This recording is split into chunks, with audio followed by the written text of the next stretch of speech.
నేను చేసినట్టుగా ప్రచారం చేస్తున్నాను. ఆమెపై సైబర్ క్రైమ్ కింద కేసు పెడుతున్నాను. మీ దృష్టిలో పెడుతున్నాను. నిజాలు తెలుసుకొని నిజాన్ని జనాలకు తెలియజేయాలి.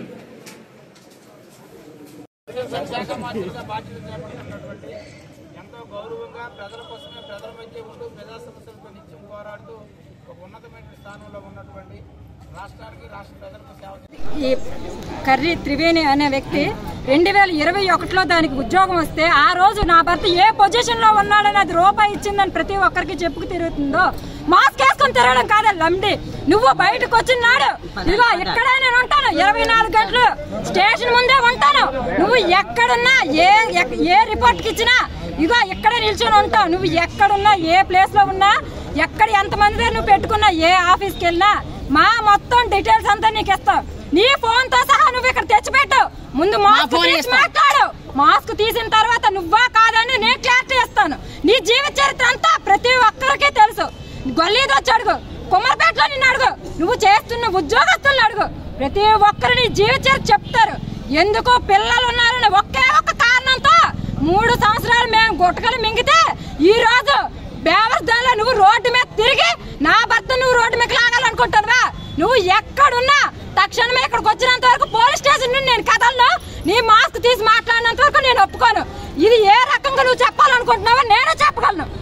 నీ మొగుడిని వెయిట్ చేసావో ఏ రకంగా ఎంతమంది నువ్వు ఇబ్బంది పెట్టావో ఇప్పుడు ఎవరినో కొట్టాడని నా మొగుడు నువ్వు చెప్తాను కదా. నీకు ఆడికి నీకేంటే సంబంధం? ముందు అది నాకు క్లారిటీ ఇవ్వు. అప్పుడు నువ్వు నా మొగుడిని డబ్బులు తీసుకోండు ఎవడెవడు పక్కలోకి రమ్మండో నేను నీకు సమాధానం చెప్తాను. అర్థమవుతుందా?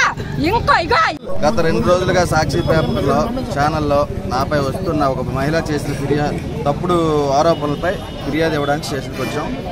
సైబర్ క్రైమ్ కింద నా ఫోను పోలీసులకు అప్పగిస్తున్నాను.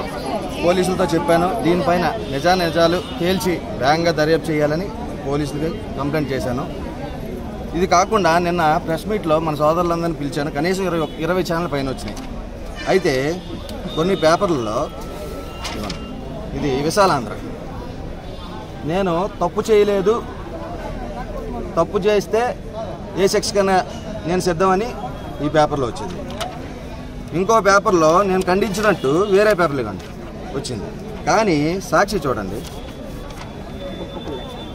నేనేమో డబ్బులు తీసుకున్నానని ఒప్పుకున్నట్టు 20 మంది విలేకరులు ప్రెస్ మీట్ పెడితే నేను మాట్లాడితే దాన్ని కూడా వక్రించి ఈ సాక్షి విలేకరికి రాత్రి కల్లో కనపడి గట్ట నేను చెప్పానా, ఫోన్ చేసి చెప్పానా, చెవులో చెప్పానా,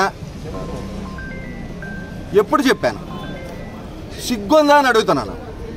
20 మంది మీడియా సోదరుల మధ్యలో నేను ప్రెస్ మీట్ పెడితే సిగ్గు లేకుండా నిస్సిగ్గుగా మీ పేపరు దీంతో టిష్యూ పేపర్ కన్నా అన్యాయం తయారైంది. మీ నిన్న ఎవరు రాశారో ఆ విలేకరికి చెప్తున్నాను. మీరు అక్కడ ఉండి నిజంగా తాగేసి వచ్చి గట్ట రాశారా? మతి చెడిపోయిందా? నేనేమో తప్పు ఒప్పుకున్నానట. ఎక్కడ ఒప్పుకున్నాను? నిన్న ప్రెస్ మీట్ పెట్టాను కదా, వీడియోలు ఉంటాయి కదా, మీ సాక్షి ఛానల్లో రిలీజ్ చేయండి.